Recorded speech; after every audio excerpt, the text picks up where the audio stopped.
There are many areas of modern historical study, and the conclusions thereof, which not only are incorrect, but carefully planned, highly funded, and precisely executed convolutions of our true history. Theft of our true origins, and what lost civilizations were once capable of creating. Systematically obliterating our heritage all around us.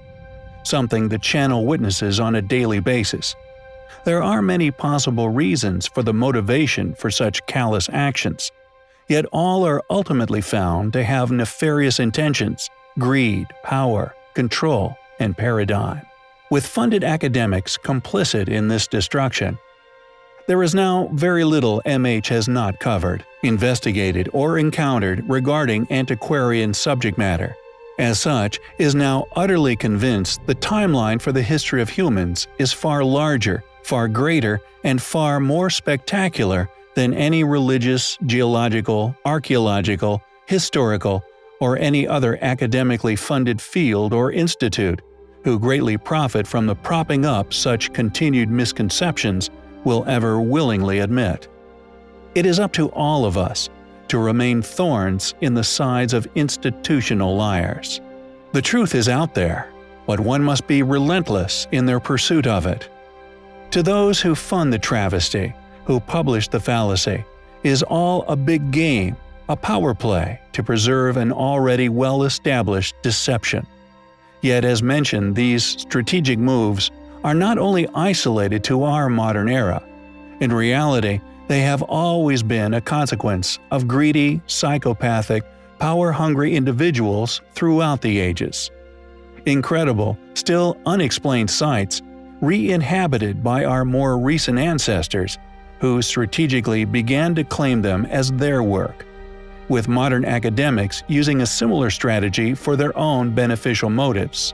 The past invaders, motivated by the illusionary sense of power and intimidation, which would have struck fear or respect for their seemingly magical capabilities into the hearts of any surrounding group. This power play strategy, also used by modern academia, using the vast array of said individuals' artifacts, excavated at each site to support their posit for structural origin. This, always regardless of the complete absence of any claimed culture leaving any diagrams, messages, or anything, not one shred of evidence showing these claimed culprits knew how to construct them, a vast portion of the general public simply go away, presuming those running the studies know all about who built these sites and how. Thus, those unfamiliar with the anomalies we cover can easily make a forgivable oversight, as these charlatans openly declare they do indeed know who built them, resulting in a mass of misplaced faith from individuals unaware of the concealed features and the hidden agenda by the institutes who bribe others through the academic funding structure, manipulating those with limited information of such sites. Academics put tremendous effort into being perceived as intellectually superior to us all. This is solely for the purpose of financial gain, as if they are perceived as being more knowledgeable. By default, they possess a greater influence, as such, can uphold misconceptions and concealment of the controversial and the contradictory. We often stumble upon unexplainable anomalies, sites claimed as the work of civilizations that were simply incapable of such feats. Polygonal masonry, enormous megalithic block walls, and rare but crucial polygonal floors. We have also recognized signature blockwork, found in many different countries, with many ancient stone builds ingeniously put together, weight-bearing architecture such as the lintel in the treasury of Atreus, that due to its accurate and complex design, is simply preposterous to attempt to claim as the work of a group of ancestors which we know predates our own modern understandings of such techniques. Yet regardless, academic explanations insult our intelligence by still claiming such ridiculous explanations.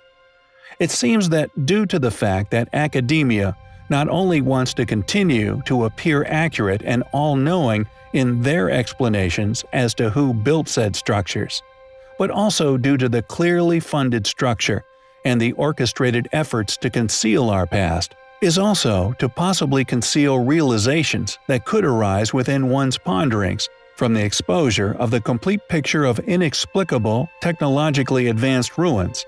Not only are many of these sites ignored, but many have experienced tremendous levels of vandalism and destruction. As mentioned, many of the most impressive ancient sites have had many of their most impressive engineering legacies stolen. Lots were adapted and claimed as another's creation. The Roman road, Roman columns, blinds, etc. The Great Pyramids, claimed as the work of copper-wielding ancient Egyptians. Each of these supposed accomplishments by these supposed constructors are all absent any explanation as to how they constructed such wonders, and those techniques found to have been used by these groups, the channel suspects were replicated. For if they were engineered by these groups, how did they consistently make such tremendous leaps in such tiny time frames?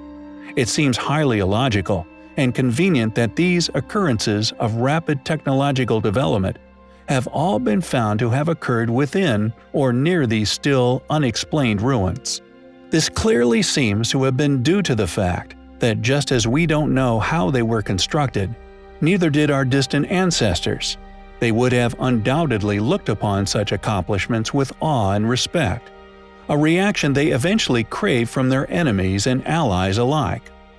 However, although these unexplained ruins claimed by these civilizations are absent any explanation as to their construction, they do still fortunately possess countless features missed by the thieves of our heritage, which not only support all I have claimed for over 3 years. A motive for this would be an attempt to support the mainstream paradigm of the builders of such.